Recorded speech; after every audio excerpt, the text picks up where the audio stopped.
கர்த்தருடைய பரிசுத்த நாமத்திற்கு மகிமை உண்டாவதாக. இந்த 1 பேதுரு 1ஆம் அதிகாரம் 22வது வசனம். ஆகையால் நீங்கள் மாயமற்ற சகோதர சிநேகிதரம் உள்ளவர்களாக இருக்கும்படி ஆவியினால சத்தியத்திற்கு கீழ்ப்படிந்து உங்கள் ஆத்துமாக்களை சுத்தமாக்கி கொண்டவர்களாய் இருக்கிறபடியால் சுத்த இருதயத்தோடு ஒருவர் ஒருவர் ஊக்கமாய் அன்பு கூறுங்கள். இதுதான் இந்த நாளில் ஒரு நல்ல ஒரு வெளிப்படையான ஒரு நல்ல ஒரு தியானமான வசனம். இது பல தடவை பதிவு பண்ணி சரியானபடி அமைப்பாய் அமையாததுனால அவைகளை நீக்கிவிட்டு திரும்பி நம்ம இந்த பதிவை வெளியிடுகிறோம். அதாவது நம்முடைய ஆத்மா பரிசுத்தமாக்கப்பட்டது. சிலருடைய பிரசங்கத்தில் சில பேர் சொல்லுவாங்க, நீங்கள் ஜெபம் பண்ணலை, இல்லை என்ன கேட்டாலும் எனக்கு உதவி இல்லைன்னு வாங்க. நீ என்ன தப்பு பண்ணியம்மா, பாவத்தை அறிக்கையிட்டு அதுக்கு மேல்பட்டு ஜெபம் பண்ணுன்னுவாங்க. நம்மை நாம் நிதானித்து யோசித்து ஆராய்ந்து பார்த்தால் ஒரு தவறுமே இருக்காது, எந்த குற்றம் கூட இருக்காது. எல்லா வேலையிலுமே தப்புன்னு நம்ம தப்பில் இருக்க மாட்டோம். கர்த்தருக்கு பயந்தவர்கள் ஒருவருக்கொருவர் பேசிக்கொள்வார் என்று தான் வேதம் சொல்கிறது. நாம் பயந்தவங்க முடிஞ்ச அளவுக்கு பரிசுத்தமாய் வாழக்கூடிய ஒரு தேவனுடைய பிள்ளைகளாக இருக்கிறோம்.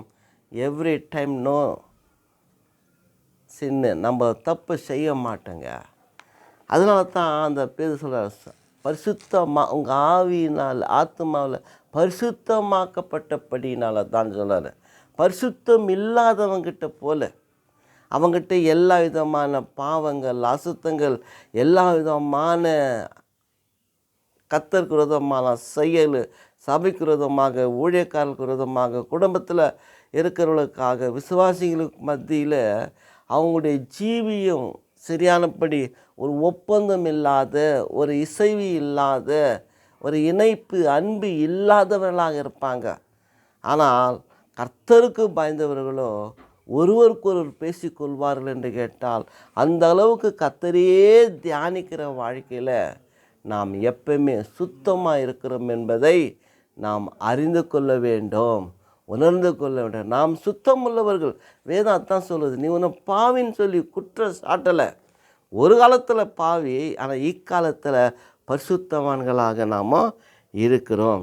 ஆகவே சொல்கிறாரு, நீங்கள் எப்படி அவர் சொல்கிறாருன்னா, இயேசு கிறிஸ்துவின் ரத்தம் 1 யோவான் 1:7 இயேசு கிறிஸ்துவின் ரத்தம் சகல பாவங்களை நீக்கி நம்மை சுத்திகரித்ததாக இருக்கிறது. சகல பாவம் 1-2 எல்லாமே கழுவிட்டது. திரும்பி எங்கே அந்த பாவம் வரும்? பாவம் வராது. ஆச்சா. அதே போல் ரோமர் 8:30-34 நம்ம வாசித்தால், முன்குறித்தார் ஆண்டவர். எப்போ? தாயின் வயிற்றிலே முன்குறித்தவர், கிறிஸ்துவுக்குள்ளே முன்குறித்தவர், இந்த உலகம் உண்டான முதற்கொண்டு நம்மை முன்குறித்த ஆண்டவர். நாம் ஏற்ற காலங்களிலே நாம் இந்த உலகத்தில் பிரவேசித்து நாம் வாழ்ந்து கொண்டு இருக்கிற சமயத்தில் தேவன் எதற்காக முன்குறித்தாரோ அந்த நேரத்தில் நம்மை அழைத்தார். அந்த நேரத்தில் நம்மை நீதிமானாக மாற்றிவிட்டார். அந்த நேரத்தில் நம்மை மகிமைப்படுத்தி விட்டார். ஆகவே தான் நம்மை குற்றம் சாட்ட யாரால முடியுன்றார். தேவன் தெரிந்து கொண்ட நம்மை யாராலையும் குற்றம் சாட்ட முடியாது. சாட்டலாம் எப்படி? பொறாமையினால், சூதுனால், வஞ்சகத்தினால, ஐயோ முன்னுக்கு போயிட்டானே, கீழே தள்ளணும் என்ற ஒரு பாவ சுவாபம் உள்ளவங்க தான் நாம குற்றம் சாட்ட முடியும். அவனா அப்படி தான் சொல்லுவாங்க. அவடா அதுதான் ஐயா என்ன சொல்கிறீங்கன்னுவாங்க. இந்த மாதிரி பொறாமையினால் சில குடும்பங்களில் திருமணம் இல்லாதையே இருந்திருக்கிறது. ஏன்னா இவங்க தான் போட்டு கொடுத்துனே இருக்கிறாங்கல்ல, என்ன பண்ண முடியும்? ஆக பிரியமானவர்களே, அந்த மாதிரி இல்லை நம்முடைய வாழ்க்கையில். குற்றம் சாட்ட முடியாதுன்றார். அப்படின்னா இயேசு யார்? இந்த உலகத்தில் மத்தேயு 1:21 பாவிகளை ரட்சிக்க கிறிஸ்தேசு மன்னிக்கணும் அப்பா கிறிஸ்து இயேசு இந்த உலகத்தில் வந்தாராம் நம்ம ரட்சிக்கத்தான், வேறு யாரும் இல்லை. அது மாதிரி முன்குறித்து நம்ம ரட்சித்து நீதிமானாக மாற்றி விட்டாருங்க. அதுதான் ஆண்டவர் நமக்கு அவ்வளோ அழகாக சொல்கிறார். உலகத்தின் பாவத்தை சுமக்கிற தேவாட்டுக்குட்டி நம்முடைய பாவத்துக்காக பலியாக பரிகாரமாக பாடுபட்டு மரித்ததுனால அவருடைய ரத்தம் நம்ம நீதிமானாக மாற்றி விட்டது. பரிசுத்தவானாக, விசுவாசியாக, கிறிஸ்துவின் பக்தராக என்ன பாடுகள் உபத்திரம் வந்தாலும் உயிரே கொடுக்குற அளவுக்கு நம்முடைய விசுவாசம் வளர்ந்து கொண்டு இருக்கிறது. என்ன கஷ்ட நஷ்டம் வந்தாலும் அந்த ஆலய தொழுகையை விட்டு விடுறதில்ல நம்ம. ஏன்னா அவ்வளோ பெரிய அன்பு, கிறிஸ்துவின் அன்பு நம்ம மேலே இருந்து இருக்கிறது.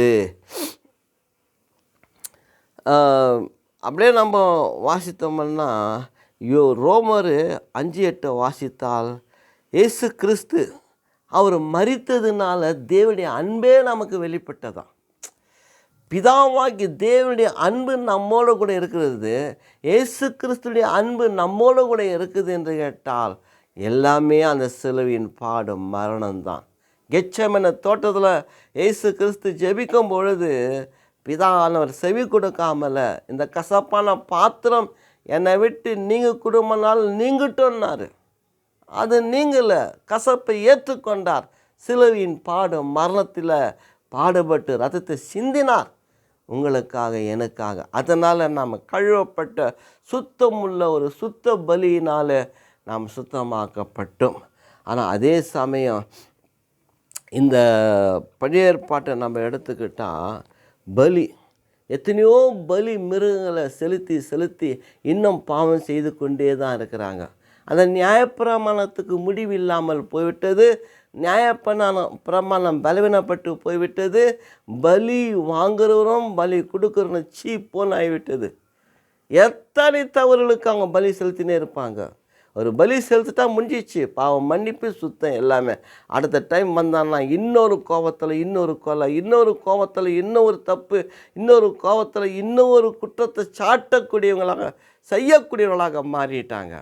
அதனால் பலியில் கிறிஸ்துவே ஒரே தரம் நமக்காக பாடுபட்டு மரித்ததுனால இந்த ரட்சிப்பு வந்தது.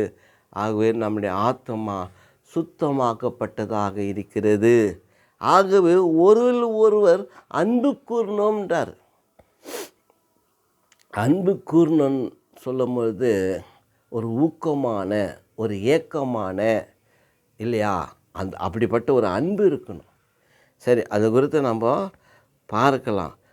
லேவியராகமம் 19:18 வாசித்தால், பழிக்கு பழி வாங்காமலும் தம்முடைய ஜனங்கள் மேலே பொறாமை கொள்ளாமல் இருந்து அன்பு கூற வேண்டும். அப்போது நம்முடைய சகோதரர்கள், நம்முடைய குடும்பத்தில், நம்முடைய சபைக்குள்ளே நாம் அறிவுமான எல்லா இடத்துலையும் அன்பு கூறணும்னால் பொறாமை இருக்கக்கூடாது, பழிக்கு பழி இருக்கக்கூடாது. ஆகவே தேவனாய் கர்த்தர் நம்மோடு கூட இருக்கிற ஒரு நல்ல தகப்பனாக இருக்கிறார். ஆமாம் பிரியமானவர்களே, தேவன் நல்லவர், தேவன் மகா பரிசுத்தம் உள்ளவராக இருக்கிறார். ஆகவே தான் இங்கே இந்த மாதிரி சொல்லுறது. அப்போ உபாகமும் 6:5 வாசித்தால், நீங்கள் உங்களிலே அன்பு கூறுவது போல பிறரிடத்திலும் அன்பு கூற வேண்டும். காரணம் என்ன? நாம் எகிப்தில் நீங்கள்லாம் அந்நியராக இருந்தீங்க, அடிமையாக இருந்தீங்க, அற்பமாக எண்ணப்பட்டீங்க. ஆகவே பிறரை நேசி என்று தான் இந்த பழைய ஏற்பாட்டு உபதேசத்தில் சொல்லி கொடுக்கிறது. அதே தான் இந்த புதிய ஏற்பாட்டையும் கண்டினியூ பண்ணுறார் ஆண்டவர். எப்படி?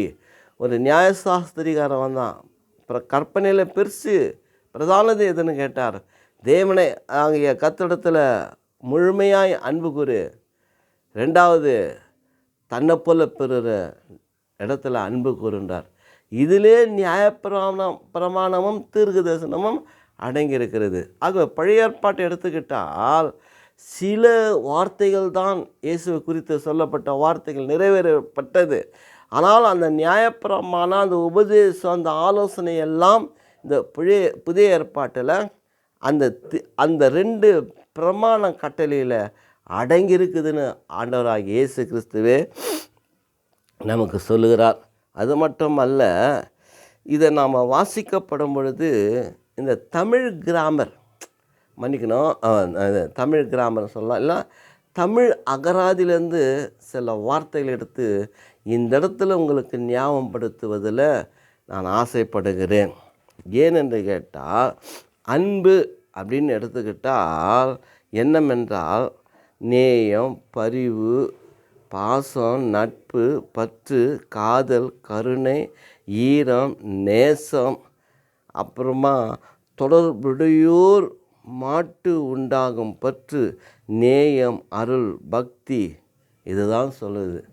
அப்போ இதில் அன்பு கூறுதல்னா பற்று கொள், அபிமானங்களை காட்டுதல், நம்முடைய செயல் திட்டத்தை ஒரு அன்பான முறையில், சுத்தமான இதயத்தில், சுத்தமான எண்ணத்தில் மிகுந்த இறக்கப்பட்டு இறங்கி செய்வது தான் அந்த செயலுக்குத்தான் அன்பு கூறுதல் அப்படின்னு சொல்கிறார்.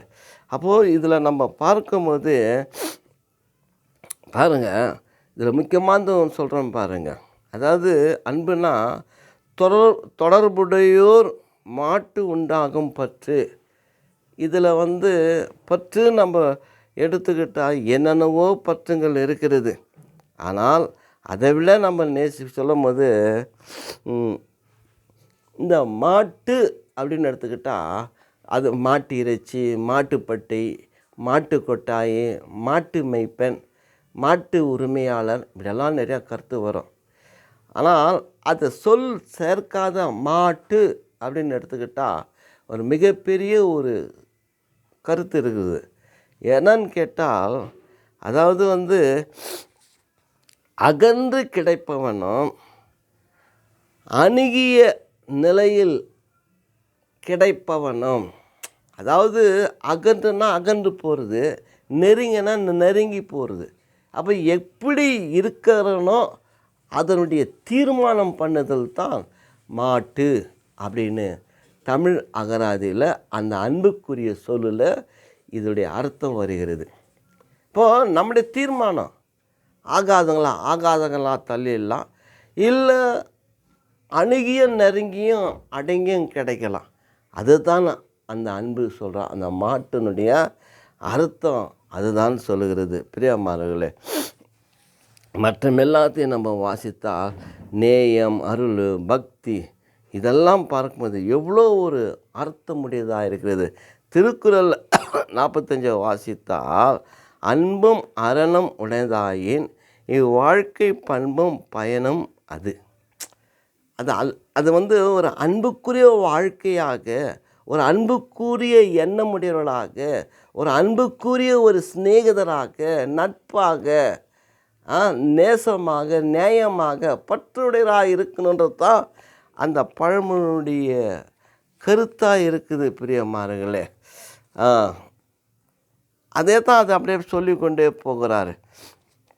நன்மை என்னன்னு கேட்டால், அதில் நம்ம பார்க்கும்போது நலன், பயன், உதவி, சிறப்பு, நன்னெறி, இப்படியெல்லாம் நற்குணம் என்று நமக்கு சொல்லிக்கொண்டே வருகிறது.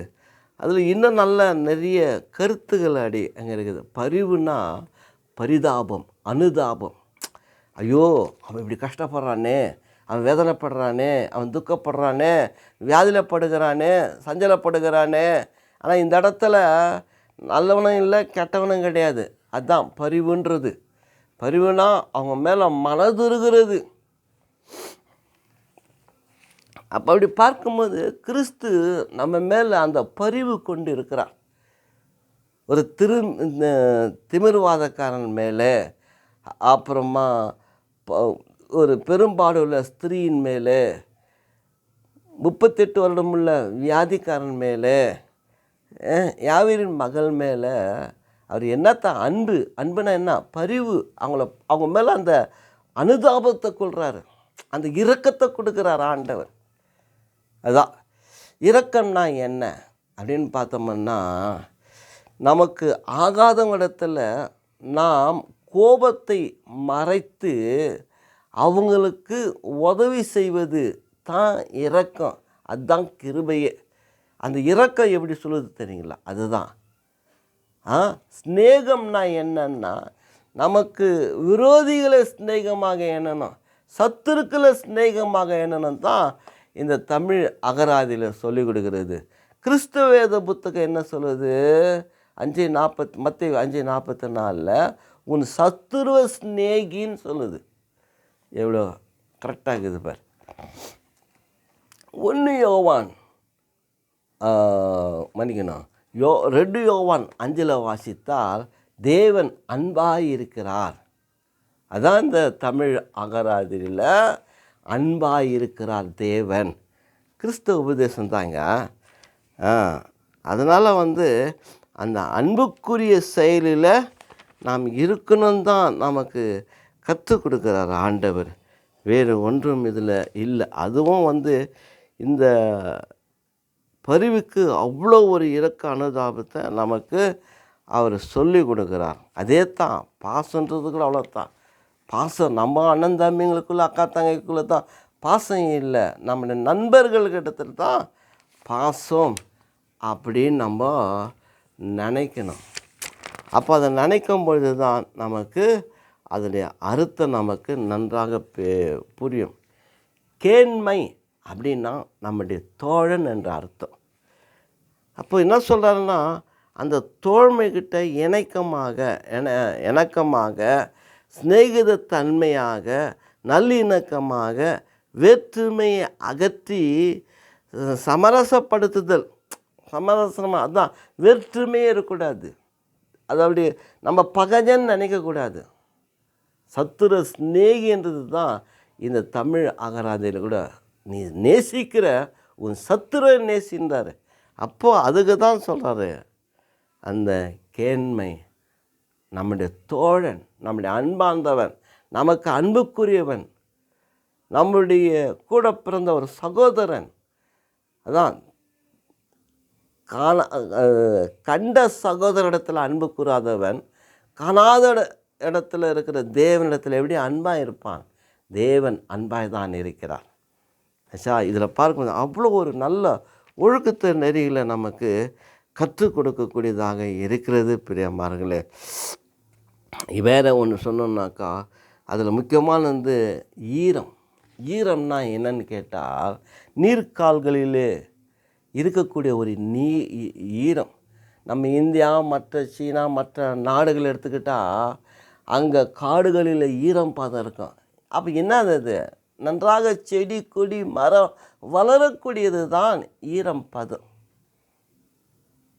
நீர் வளம் நிறைந்த இடம்.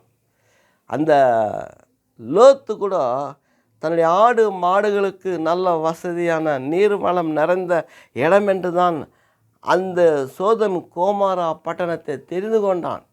ஆபிரகாம் கர்த்தரை நம்பி எது கொடுத்தாலும் போலான்னு போய்விட்டார். அப்போ இதில் இந்த அன்புக்கு என்னன்னு கேட்டால், சங்கீதம் 1 நம்ம அந்த சங்கீதத்தை வாசித்தால் என்ன சொல்கிறார்? நீர்க்கால்களில் ஓரமாய் நாட்டப்பட்டு தன் காலத்தில் கனியை கொடுத்து உதிராது இருக்கிற மரத்தை போல் இருப்பான், அவன் செய்வதெல்லாம் வாய்க்கும். நாம் கர்த்தரோடு கூட இணைஞ்சு இருக்கணும். கர்த்தருடைய வேதத்தை தியானமாக இருக்க வேண்டும். கர்த்தருக்கு பயப்படுகிற பயத்தில் இருக்க வேண்டும்.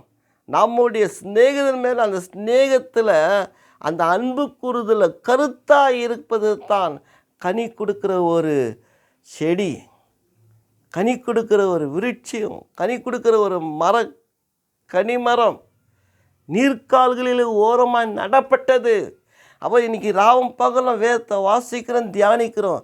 அதனுடைய கருத்தின் பிரகாரம் நம்முடைய வாழ்க்கை இல்லாவிட்டால் உபயோகமற்றது. அதுதான் அந்த தமிழ் கிராமத்தில் அவ்வளோ அழகாக அவர் நமக்கு சொல்லிக்கொண்டே போகிறார்.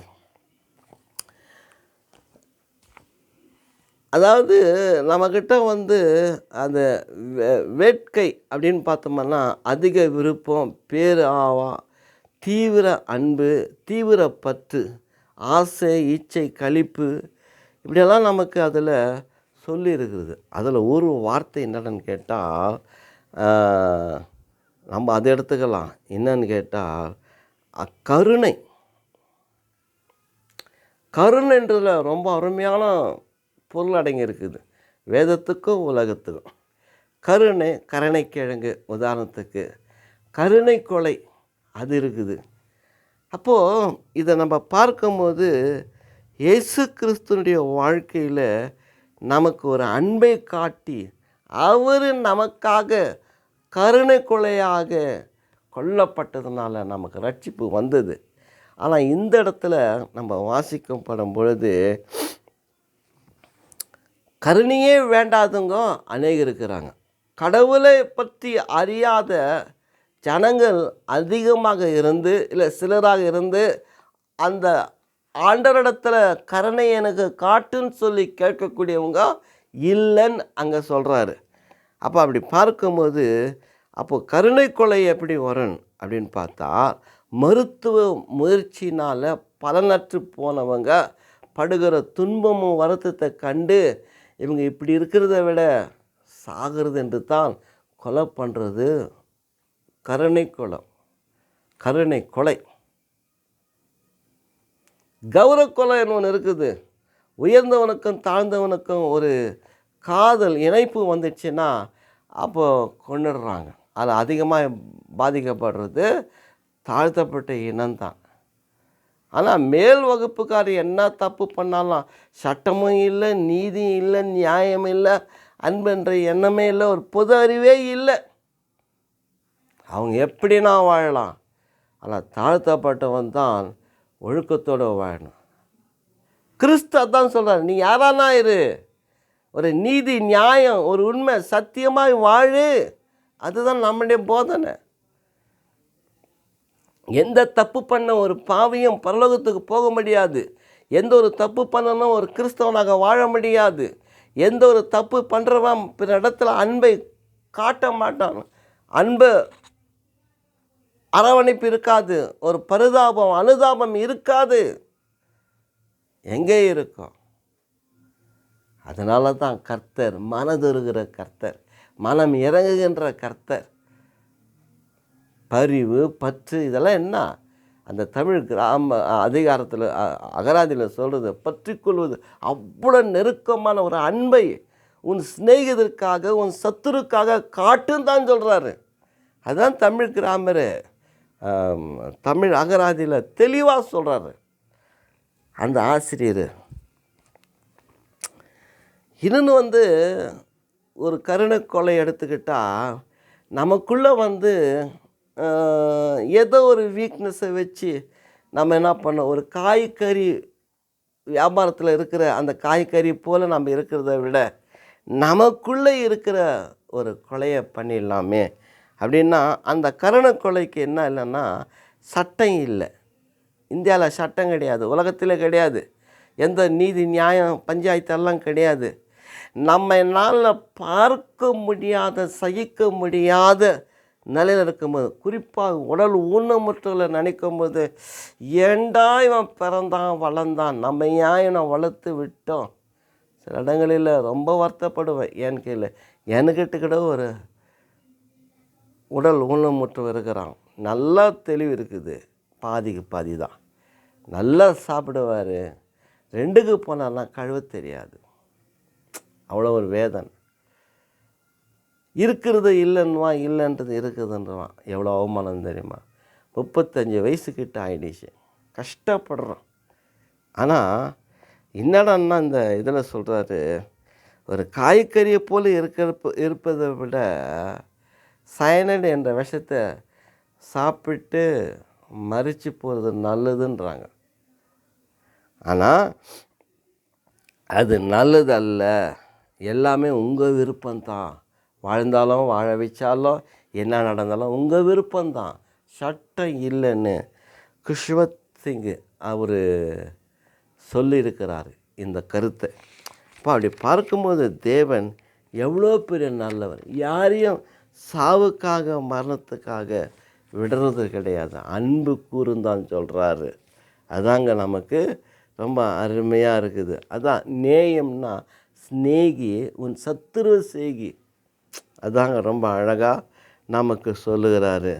அன்பு கூறுதல் அப்படின்னு சொல்லும்போது அந்த நேசம், நேசித்தல், அவங்க மேலே ஒரு பட்சபாத அனுதாபத்தோடு இருப்பது தான் அன்பு கூறுதல். நம்முடைய ஏக்கம், நம்முடைய பலன், நம்முடைய உணர்வோடு அன்பு கூறுவது தான் அன்பு கூறுதல்.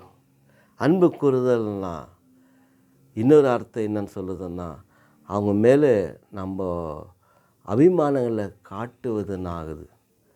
என்ன நல்ல காரியம், தீமையெல்லாம் கிடையாது. அதான் நமக்கு அவர் சொல்கிறாரு. இதில் இந்த அன்பில் இன்னொரு முக்கியமான காரியம் இருக்குது. என்னன்னு கேட்டால் நன்மை. அப்போ அந்த நன்மைன்னு எடுத்துக்கிட்டால் என்ன அந்த தமிழ் அகராதியில் சொல்லுதுன்னா, ஒரு கிறிஸ்துவ வழக்கில், அந்த வழக்கில்ன்ற இடத்துல ஒரு கிறிஸ்துவ போதனையில் நம்ம பார்க்கும்போது இயேசு கிறிஸ்து கொடுத்த ஒரு ராபோஜனத்தை காட்டுகிறது. அதுதான் நன்மை. ஆர்சிலெல்லாம் வந்து நன்மைன்னு தான் சொல்லுவாங்க. நம்ம இடத்துல ராபோஜனன்னுவோம், கர்த்தருடைய பந்தின்னுவோம், கர்த்தருடைய பலன். பந்தி எடுத்துட்டியா அப்படி தான் கேட்பாங்க பல தரப்பட்டவங்க. அப்போ அப்படி பார்க்கும் பொழுது இது எதை காட்டுதுன்னு கேட்டால், இதில் பண்பாடு கூடி வாழ்ந்தால் கோடி நன்மையாக. அதுக்கு தான் அந்த கிறிஸ்துவ உபதேசத்தை மையப்படுத்தி அந்த நன்மையை சொல்கிறாங்க. அந்த தமிழ் கிராமரில் அந்த உபதேசம் அங்கே வருது, அன்புக்கு, அன்பு கூறுதலுக்கு. அப்போ அப்படி பார்த்தோம்னா அந்த பந்தின்றது ஒரு ஒற்றுமையை காட்டுது, ஒன்று கூடுதலை காட்டுது, ஒரு ஐக்கியத்தை காட்டுது. ஒரு யூனியன்னா ஒரு சபைன்னா ஒரு டைமண்டுக்கு சமம். அந்த டைமண்டுன்னா ஒரு வெள்ளை புறா. இதெல்லாம் எது காட்டுதுன்னா ஒரு ஐக்கியம், ஒரு ஒன்றுபடுதல், ஒரே கொள்கை, ஒரே எண்ணம், ஒரே சிந்தை, ஒரே பேச்சு, ஒரே கொள்கை. அதுதான் அங்கே நமக்கு வருது பிரியமானங்களே. அப்போ அப்படி பார்க்கும்போது அந்த அப்போஸ்தலர் 1:13-4 இதெல்லாம் பார்த்தோம்னா, இயேசு கிறிஸ்து உயிர் தேர்ந்த பின்னால் ஒருமனப்பட்டு ஒரு இடத்துல கூடியிருந்து ஜெபித்தாங்க, கர்த்தரை துதித்தாங்கன்னு சொல்லுது. அதே போல் 2ஆம் அதிகாரத்தை நம்ம வாசித்தால் 41-47 அப்பம் பிட்குதலும் ஜபத்திலும் ஆராதனையிலும் விண்ணப்பத்தோடு அவங்க என்ன பண்ணுறாங்க, ஒருமனப்பட்டு ஐக்கியப்படுறாங்க. அவங்க காணியாட்சிகளை விற்று அப்போஸ்தலருடைய பாதத்தில் வைக்கும்போது பொதுவாய் அனுபவித்தார்கள். அதாங்க சொல்கிறார் ஆண்டவர். என்ன அழகாக இது பாரு, கிறிஸ்தவ போதனை அதாங்க சொல்கிறாரு. ஏசு கிறிஸ்து கூட யோவான் 17 வாசித்தா அதிகாரத்தில், பிதாவே நான் உம்மோடு இருக்கிறேன், நீ என்னோட இருக்கிறேன், நல்லது தான், ஆனால் எனக்கு தந்தவைகளும் இடத்துல இருக்கணும் இல்லையா, அந்த விண்ணப்பம் பண்ணார். அதுதான் அன்பு கூறுதல்ன்றாருங்க. தமிழ் அகராதி எப்படி சொல்லுதோ அவ்வளோ ஒரு மேன்மையான விஷயங்களையும் நம்முடைய வேத புத்தகத்தில் இருக்கிறது. வேத புத்தகத்தில் எவ்வளோ சொல்கிறாரோ அவ்வளோத்துக்கு அவ்வளோ அந்த இடத்துல கூட அந்த நல்ல கிறிஸ்துவனுடைய அறிநெறி ஒழுக்கங்களை சுற்றி காட்டுறாங்க. அவங்கவுங்களுக்கு தேவையானதை அவங்க பக்கத்துக்கலாம். ஏன்னா அப்படி தான் அது கொண்டு போகிறாங்க அந்த தமிழ் அகராதி. அடிஞானம் அந்த அன்பில் வருது. அது அடிஞானம்னா நமக்கு ஒரு கிறிஸ்துவின் ஞானம், அது நமக்கு தேவை. அதாவது யாக்கோபு புஸ்தகத்தை வாசித்தால், ஞானத்தில் குறைவுள்ளவன் இடத்துல கேட்க கடவன், அவனுக்கு ஞானத்தை நான் கொடுக்கிறேன்னு சொல்கிறார். அது மட்டுமல்ல, ஒரு கபடு சூதி இல்லை, பரத்திலிருந்து வருகிற ஞானமோ ஒரு சமாதானமோ ஒரு கபடு சூதி இல்லாத சுத்தமுள்ளதாயும் ஒரு நல்ல இது ஒரு சாந்தம் ஒரு நிலையில் அந்த அடக்கத்தோடு வாழக்கூடிய அந்த யுக்தி உள்ள ஒரு ஞானத்தை அவர் கொடுக்குறார். சுத்தமுள்ள ஞான பாலாகிய ஞானம் பரத்திலிருந்து வருகிறதான். அதுதான் நமக்கு என்ன சொல்கிறார் இந்த தமிழ் அகராதியில் அடிஞானம். அடின்னு எடுத்துக்கிட்டால் கிட்டத்தட்ட 158 சொல் இருக்குது. நமக்கு வேண்டியது ஒரு சொல், அடி ஞானம், ஒரு தெய்வீக ஞானம். என்ன சொல்கிறோமா, அடி ஞானம். அடின்னாக்கா என்ன, அடித்தடி சண்டைங்க அடிச்சுக்கிறது, இதுதான் அடி. ஆனால் அதுலேயே அந்த அடி ஞானம் வரும்போது தெய்வீகத்துக்குரிய தெய்வ வார்த்தையாக மாறுகிறது. இதுதான் கிறிஸ்து நமக்கு கற்றுக் கொடுக்கிறது. அதுதான் பிரியமானவர்களே. வேறு எதுவும் நம்ம அன்பு கூறணும்னா எப்படி? இவ்வளோ ஒரு சுத்தமுள்ள இதயத்தோடு தான் நாம் என்ன பண்ணணும்? அவங்களிடத்துல அன்பு கூறக்கூடியவர்களாக நாம் இருக்கிறோம். அன்பே இல்லைன்னா என்ன பிரயோஜனம் சொல்லு பார்க்கலாம்? ஒன்றுமே இல்லை. இதில் அன்பு தான் நம்முடைய வாழ்க்கையில் மிகவும் விஸ்தாரமானது, விஸ்தாரம் உள்ளது. தேவனை தான் சொல்கிற பாருங்க. யாக்கோப்பு 3:17 வாசித்தால், பரத்திலிருந்து வருகிற ஞானமும் முதலாவது சுத்தம் உள்ளதாயும், பின்பு சமாதானம் சாந்தமும் இணக்கமும் உள்ளதாயும், இரக்கத்தாலும் நற்கனிகளாலும் நிறைந்ததுமாய், பட்சபாதம் இல்லாததாயும் மாயமற்றதாயுமாய் இருக்கிறது. நீதியின் கனி ஆகிய சமாதானத்தை நடப்பிக்கிறவர்களால் சமாதானத்தினால் விதைக்கப்படுகிறது. அந்த ஞானம்னா ஒரு குணலட்சணம். அதான் இதில் சொல்கிறார் பாருங்க, நீதிமொழியில், தாயினுடைய தகப்பனுடைய உபதேசத்தை தள்ளாது. தகப்பனுடைய புத்தியை கேள், தாயினுடைய உபதேசத்தை தள்ளாதன்றாங்க. ஏன்னா வாழ்க்கையில் வாழ்ந்தவங்க, வாழ்க்கையில் பல தரப்பட்ட அனுபவம் மிக்கவங்க, படித்தவங்களாக இருக்கட்டும், படிப்பில்லாதவங்களாக இருக்கட்டும், ஒரு குடும்ப வாழ்க்கை எப்படிப்பட்டதுன்னு ப்ராக்டிக்கலாக கற்றுக்கொண்டவங்க. குடும்பம் ஒரு பல்கலைக்கழகம்னு சொல்கிறாங்க. உண்மைதாங்க. என் வாழ்க்கையில் அனுபவப்பட்டு இருக்கிறேன். எனக்கு அட்வைஸ் கொடுக்கும்போது தவறு பண்ணிக்கிறேன், எனக்கு அட்வைஸ் கொடுக்கும்போது திருந்தியும் வந்துக்கிறேன். ஏன்னா அவங்க அனுபவம். படிப்பு பார்த்தா என்ன, 1ஆம் கிளாஸ் 2ஆம் கிளாஸ் 5ஆம் கிளாஸ் தான் படிச்சுக்கிறாங்க. ஆனால் வாழ்க்கை அறிநெறிய கற்றுக் கொடுக்குறதில்ல. கை திறந்தவங்க, கல்விமானுங்க, அறிவாளிங்க, ஒரு பெரிய ஒரு சயின்டிஸ்ட்டு, அவங்க தான் அனுபவம், வேறு ஒன்றும் இல்லைங்க. அதுதான் இந்த தமிழ் அகராதியில் தெளிவாக சொன்னாலும் இங்கே சொல்கிறார்ப்பா. அதுக்கு ஆதாரமாக என்ன? பரத்திலிருந்து வருகிற ஞானமும் முதலாவது சுத்தம். பால் வியாபாரிக்கிட்ட 2 இருக்குது. ஒன்று தண்ணி ஊற்றி பால் கொடுப்பாரு, ஒன்று தண்ணி இல்லாதையே அப்படியே கறந்த பாலை கொடுப்பார். உங்களுக்கு எந்த பால் வேணும் யோசித்து பாருங்கள். பரத்திலிருந்து வருகிற ஞானம்தான் தேவை. இது தான் அன்பு. இது இருந்தால் தான் பிற இடத்துல நாம் அன்பு கூற முடியும். ஒரு முழுமையாக, ஒரு நேசித்தலோடு, ஒரு பற்றுதலோடு, ஒரு நேயத்தோடு, ஒரு நேசத்தோடு, ஒரு நட்போடு, ஒரு ஈரத்தோடு அவங்கள இடத்துல நம்ம அன்பு கூற முடியும். அதுதான் சொல்கிறாரு. அகன்று கிடைப்பவனும் இணைய கிடைப்பவனும் ஒரு தீர்மானம் பண்ணுறது தான் மாட்டுக்கு பல அர்த்தங்குது. ஆனால் இந்த இடத்துல ஒரு தீர்மானம், ஒரு ஒப்புதல். என்னன்னு கேட்டால், நம்முடைய சத்துருக்களை ஸ்நேகம் பண்ணு, நம்முடைய நண்பரிடத்தில் ஸ்நேகமாயிரு, நம்முடைய குடும்பத்தில் ஸ்நேகமாயிரு, நமக்கு எல்லா இடத்துல ஒரு அன்பு கூறுன்றாரு. காதல் எடுத்துக்கிட்டால் நம்ம நினைக்கிறோம் வாலிப பிள்ளைங்க ஒருத்தர் விரும்புகிறாங்கன்னு. அது இல்லை காதல். அந்த தமிழ் அகராதியில் சொல்கிறது என்ன அன்பு தெரியுமா? புருஷன் மனைவிக்குள்ளே ஒருவருக்கு ஒரு காதல், வேறு ஒருத்தர்கிட்ட இல்லை. புருஷன் மனைவி தான் பிள்ளைகளிடத்தில் காதல் கொள்கிறாங்க, பிள்ளைகள் பெற்றோரிடத்தில் காதல் கொள்கிறாங்க. அதைத்தான் அந்த ஸ்நேகம், அந்த லவ் இங்கே தான் இது சொல்லப்படுகிறது. ஒரு அசுத்த வாழ்க்கைக்கெல்லாம் அது அர்த்தம் இல்லைன்னு தான் தமிழ் அகராதியில் அவ்வளோ தென்னந்தெளிமாக சொல்கிறார். வேத புத்தகம் கூட அப்படித்தாங்க. உபாகமம் 22ஆம் அதிகாரத்தை வாசித்தால் ஒரு கன்னி எப்படி வாழணும்னு கற்றுக் கொடுக்குறார் ஆண்டவர். ஏன்னா தாய் தகப்பனிடத்தில் பிள்ளையே நீ அன்பு கூறுன்றாரு.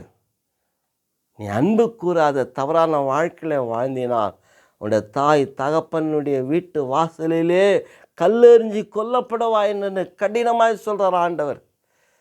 குடும்பத்தில் நடக்கிற தவறுகளை ஒருத்தருக்கு அறியாமல் செய்கிற தவறுகளெல்லாம் கண்டித்து உணர்த்துறாரு. தவறான உறவுகள் வேண்டான்றாரு. அடி ஞானம், அந்த ஞானம் வேணுங்க. பரத்திலிருந்து வருகிற சுத்தமுள்ள ஞானம் நமக்கு தேவை. அப்போது தான் நாம் முழு இருதயத்தோடு பிறரிடத்துல அன்பு கூற முடியும்.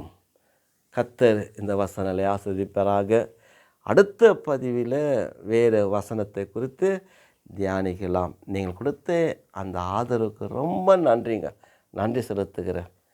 தொடர்ந்து நண்பர்களுக்கு பகிர்ந்து கொடுங்க, ஆலோசனை கேளுங்க. மீண்டும் இது வசனம் புரியலன்னா இந்த பதிவை மீண்டும் கேளுங்க. மொபைலில் தமிழ் அகராதின்னு ஒன்று இருக்குது, அதை நீங்கள் பதிவு பண்ணிக்கோங்க. ஒவ்வொரு ஊழியக்காரரும் பதிவு பண்ணுறது நல்லது தான். அப்போது இந்த தமிழுக்கு என்ன அர்த்தங்க சொல்லி மிக ஆராய்ச்சி பண்ண வேண்டும். அப்போ தான் நம்முடைய கிறிஸ்தவ வேதத்தை புரிந்து கொள்ள முடியும். பிறரிடத்தில் போதனை கொடுக்க முடியும், நாம் அன்பு கூற முடியும், அன்பாய் கூற வைக்க முடியும். கர்த்தர் நம்மை ஆசீர்வதிப்பாராக. ஆமேன், ஆமேன், ஆமேன்.